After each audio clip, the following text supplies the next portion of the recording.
지금 현재까지 대한민국 수립 이후에 약 70년간 광개토대왕은 한강 이북을 장악하고 장수왕이 남하 정책을 펴서, 근데 이건 또 말이 앞뒤가 안 맞아. 왜냐하면 장수왕이 계로왕을 잡아 죽이면서 계로왕의 아들 문주왕이 이렇게 웅진로 천도하거든요. 근데 광개토대왕 때는 분명히 백제수도가 여기임에도 불구하고 여기에 광개토대왕이 비석을 세웠다? 야, 이거 복잡해져 버립니다. 그래서 백제 아신왕을 무릎을 꿇혀요. 그런데 아신왕이 자존심이 너무 상해. 어린아이에게 내가 무릎을 꿇었단 말이야. 그러니까 아신왕이 내가 남쪽 세력을 규합해가지고 북쪽의 광개토대왕과 한판 떠야 되겠다는 생각을 본격적으로 합니다. 그래서 백제가 가야와 이렇게 한 편을 먹습니다. 그리고 백제는 전통적으로 누구랑 친합니까? 일본과 친하죠. 그래서 일본과 한 판을 먹어요. 그러면 이 세 나라 입장에서는 신라만 한 편 되어주면 남쪽 세력이 완전히 통일돼가지고 고구려랑 싸울 수 있는 거 아니야? 그런데 신라는 원래 고구려랑 친했고 광개토대왕 이전부터 신라의 왕자였던 실성이 약간 볼모 생활을 하고 있었단 말이죠. 그래서 신라가 아니야, 우리는 고구려랑 친할 거야 라고 하니까 백제 아신왕이 신라 쌍 하면서 신라를 공격하는데, 바로 가야도 신라를 공격하고 백제도 신라를 공격하고 일본도 신라를 공격하는 거죠. 그러면 당시 신라 왕이 그 유명한 또 내무랑입니다. 내무랑 입장에서는 누구에게 도와달라고 해야 되겠습니까? 고구려에게 도와달라고 해야 되는 거죠. 그러니까 광개토대왕 입장에서는 신라는 우리에게 복속돼 있는 어찌 보면 식민지 국가인데 너희가 신라를 공격한단 말이야? 하면서 광개토대왕이 직접 출병하진 않고요. 5만 병력을 보냅니다. 와, 병력이 5만이에요. 보병과 기병이 갑니다.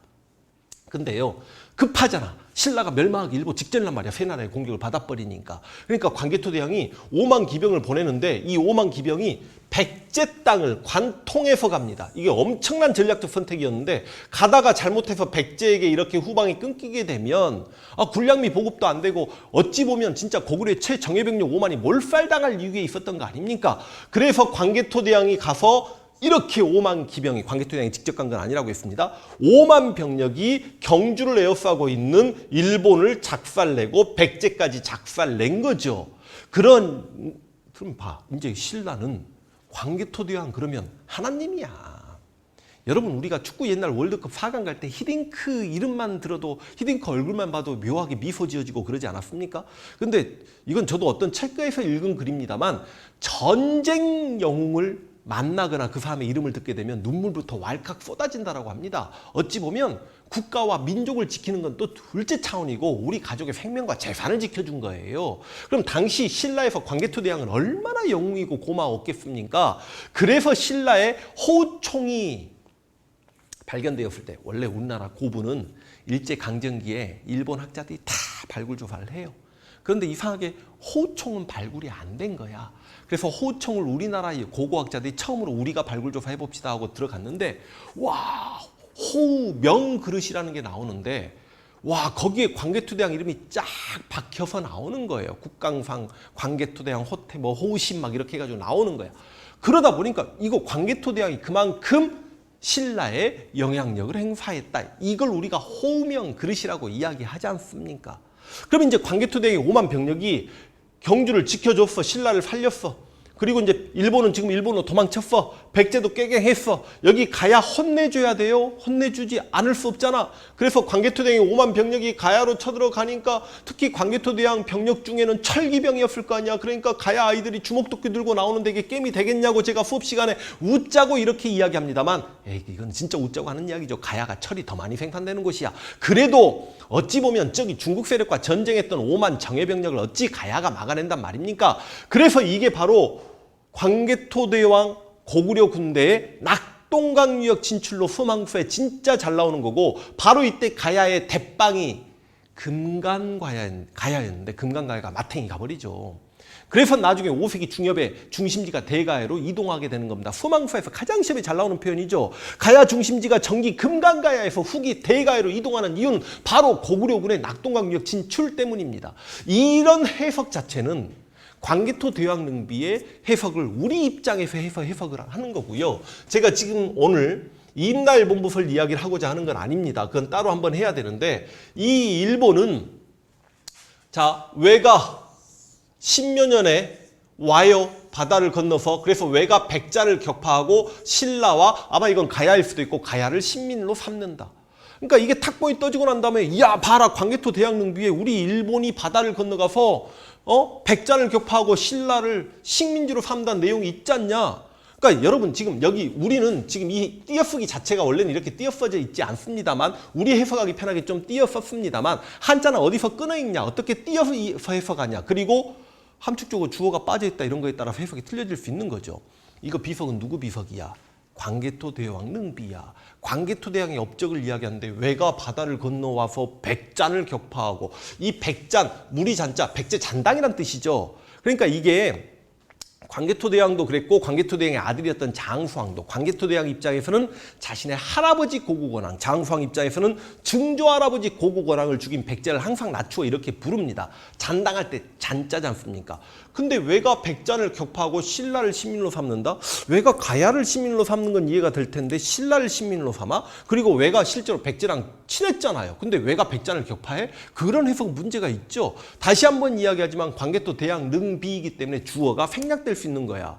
광개토 대왕께서는 왜가 10여 년에 원이 이 바다를 건너를 왜가 바다를 건너 원이로도 해석할 수 있고 광개토 대왕께서 바다를 건너서 일본을 격파했다라고도 해석할 수 있죠. 실제로 굉장히 많은 학자들 중에는 광개토 대왕이 바다 건너서 일본까지 갔다라고 이야기하는 사람도 있습니다. 좋아요. 중도적으로 해석할게요. 왜가 10여 년에 바다를 건너 오니 그 왜를 끌어들인 백잔을 파하고 그러면서 신라 신민으로 삼았잖아요. 광개토 대왕이. 가야까지 신민으로 삼았잖아요. 우리는 우리 해석대로 공부하는 게 아까 제가 광개토 대왕의 신라 구원 이야기라고 생각하시면 되겠습니다. 자 보세요. 광개토 대왕 거란 공격해서 포로 생활해왔고 엄청난 소금 확보하면서 이 지역까지 갔고 그 다음 원수국가 백제를 공격해서 아신왕에게 무릎을 꿇혔고 아신왕이 다시 광개토 대왕을 뒤통수 치면서 일본 가야까지 끌어들여서 신라를 공격하려고 하니 신라를 구원하면서 신라의 호명 그릇 같은 게 발견되는 등의 영향력을 행사했고 가야까지 진출해서 가야의 금강가야를 바보 만들었고 그런데요. 고구려의 가장 큰 적은 누굽니까? 여기 연나라예요. 이 연이 그 선비족 하면 이제 모용씨 나중에 이제 탁발시 북이 이게 저기 당태종 이세민까지 가는 거 아닙니까? 근데 이제 원래 이 얘네들이요 처음에는 전연이라는 나라가 있었죠. 전연. 이 전연이 고구원왕 때 쳐들어와서 미천왕 무덤도 도구라고 그래요. 그래서 전연이 전진에게 무너집니다. 그랬다 다시 후연이 들어서는데 광개토 대왕도 이제 남쪽으로 이렇게 전쟁해야 되니까 연에게 약간 조공품 같은 것도 좀 보내고 그래요. 그랬다가 후연이 이제 공격하니까 남쪽이 이제 이렇게 안정이 됐어. 광개토 대왕이 후연과 한판 뜨는데요. 이 후연이 중국 북쪽을 완전히 통일한 나라는 아닙니다. 후연이 작살나게 되고 고구려에게 그러면서 나중에 이제 여러분 한 나라가 위촉으로 쪼개지면서 진에 의해 통일됐으나 북쪽에서 5개 오랑캐가 내려와서 16개 나라를 만들고 정통 중국인들은 남쪽으로 내려가서 송제, 양진 이렇게 가는 이 시기를 위진남북조 시기라고 하고 이 북쪽에는 5호 16국이 있었습니다. 근데 5호 16국을 나중에 통일한 게 이제 북위가 되는 거예요. 그러니까 이건 어렵죠. 이게 어려우면 제 그 중국 역사 한번 쭉 설명해 드린 부분이 있으니까 그걸 한번 보시면 되겠습니다. 그런데 이 후연과 이제 전쟁을 해야 되는데 어찌됐든 간에 이 후연을 광개토 대왕이 끝내 전쟁에서 승리하고 멸망을 시킵니다. 이 후연이 중국 전체 통일왕조는 아니지만 역대 우리나라 군주 중에 중국의 어떤 나라를 멸망시킨 이건 유일무이한 사건입니다. 그러면서 그 아버지 때부터 요동 지역으로 살짝 진출했긴 했지만 이 요동을 완벽하게 우리 땅으로 확보하게 됩니다. 요동을 확보하게 되면 산둥반도를 이제 바로 교류할 수 있게 되니까 중국과 교역로를 확보한과 동시에 이 요동이 요동평야가 쌀이 어마어마하게 나와요. 여기서 소금 확보하고 여기서 쌀 확보하고 여기서 일본으로 갈 수 있는 루트도 확보하고 한강 지역도 장악해서 최고 한반도의 곡창지대 장악하고 대박이지 않습니까? 그래서 이 요동 확보가 왜 대단한 거냐면 우리 역사를 통틀어서 요동을 확보했던 군주는 2명입니다. 고구려의 광개토 대왕과 발해의 선왕. 광개토 대왕이 요동을 확보하고 나면서 이제 이 요하를 경계로 굉장히 많은 성들을 만들게 되는 거고 그래서 앞으로 고구려는 민족의 방파제적 역할이 가능해진 거죠. 나중에 이 여동을 확보하려고 우왕 때 공민왕이 이성계 시켜서 요양 일대를 공격하려고 했다가 뭐 흐지부지 됐고요. 우왕 때 명나라가 천령 위를 설치하겠다. 이 지역을 직접 통치할 거야. 공민왕이 쌍성총관부 수보한 걸 가져갈 거야 라고 하니까 최영이 쌍 하면서 여동 정벌 하려고 했는데 이성계가 위화도에서 해군해버렸고, 조선 초기에 정도전이 여동을 정벌하겠다고 진도 편찬하고 사병 혁파하려다가 태종 이방원에게 죽음을 당하면서 여동 수복이 영원히 물거품 된 거 아닙니까? 제가 한번 말씀드렸잖아요. 한국전쟁 때 중공군이 145트 이야기입니다. 미친 듯이 이렇게 쳐들어 내려오니까 여기에 메가더가 핵을 꽂자라고 했고, 그것 때문에 메가더가 아웃당했다라고 말씀드렸지 않습니까? 저는 미국에 의한 통일을 뭐 그렇게 바라진 않습니다만 차라리 그렇게라도 통일되었더라면 지금 남북한하고 만주까지 우리 영토일 텐데라는 생각을 한번 해보겠다. 물론 핵이 떨어져가지고 그 많은 중국인들이 아이고 이거 너무 끔찍한 이야기인데 제가 해서는 안 될 이야기 했습니다만 그냥 인명살상 막 이런 거 생각하지 않고 아쉬운 상황을 한번 이야기해봅니다. 자, 그래서 광개토대의 가장 큰 업적은 누가 뭐래도 여동 확보입니다.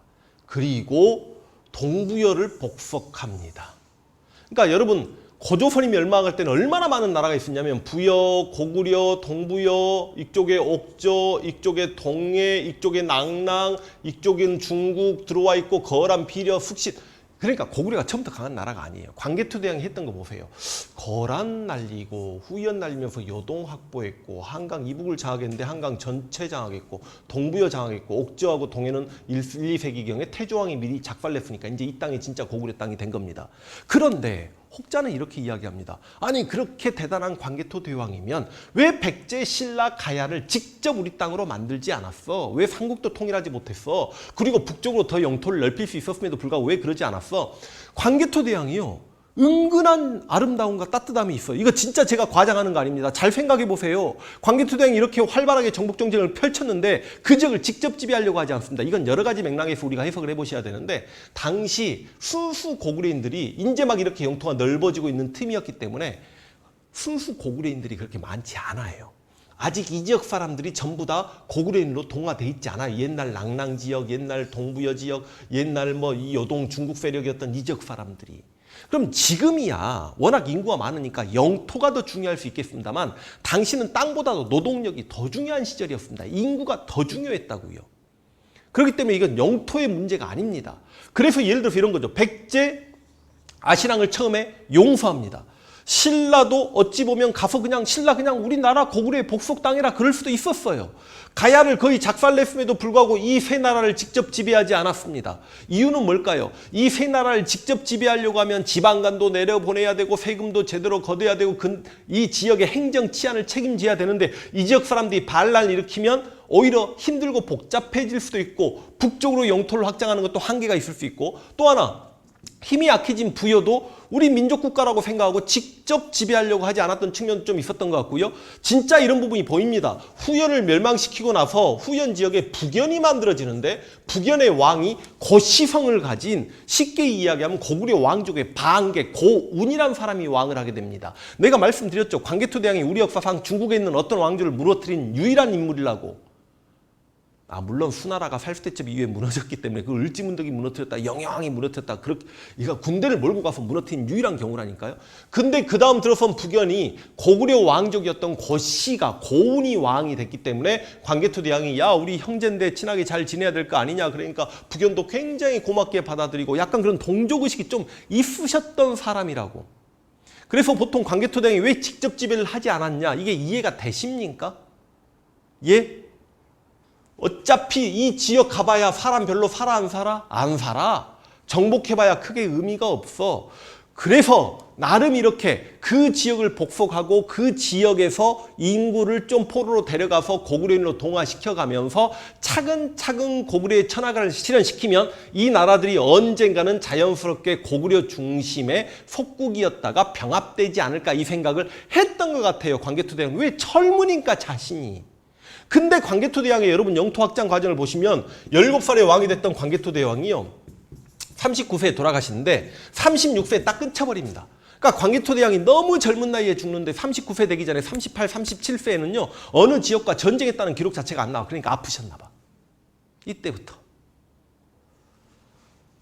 그래서 자신이 39세에 죽을 거라고 생각했겠냐고. 시간을 두고 어차피 내 군사력 아래에 있는 나라니까 차근차근 병합을 하겠다 이 생각인데, 야, 그러니까 쉽게 이해하면 광개토대왕의 정복 활동이 35세에서 36세에 끝났다라고 생각하시면 되니까 이거 얼마나 안타깝습니까? 그래서 이 나라를 직접 지배하지 않았던 거예요. 이해되십니까? 광개토대왕이 39세에 죽었다는 게 얼마나 가슴 아픈 일인지 여러분이 아신다면, 마지막 광개토대왕에 대해서 광개토대왕 능비가 어떤 문구를 남겨놓고 있는지 한번 보겠습니다. 왕의 은턱이 하늘까지 미쳤고 위엄은 온 세상에 떨쳤다. 나쁜 무리를 쓸어 없애자 모두 생업에 힘쓰고 편안하게 살게 되었다. 나라는 부강하고 풍족해졌으며 온갖 곡식이 가득 익었다. 그런데 하늘이 이 백성을 불쌍히 여기지 않았나 보다. 39세 세상을 버리고 떠나 쉬었다. 광개토대왕 비문 중의 내용입니다. 광개토대왕의 기록이 다른 역사서들에 완벽하게 서술되어져 있지 않아서 광개토대왕 때 어떤 관료들이 이만큼 있었고 뛰어난 장수도 있었고 그런 걸 확인할 수는 없고, 광개토대왕의 작은 미당 같은 건 보이지 않지만 이렇게 거대한 비석을 통해서 이렇게 아름다운 문구들이 전해져 내려온다는 걸 보면 고구려라는 나라 입장에서 광개토대왕이 얼마나 위대한 군주인지 우리가 한 번쯤 생각해 볼 수 있다. 광개토대왕이 10년, 20년만 더 사셨더라면 우리 역사가 바뀔 수도 있지 않았을까라는 굉장히 아쉬운 생각과 더불어 광개토대왕 강의를 이렇게 마칠 수 있도록 하겠습니다. 수고하셨습니다.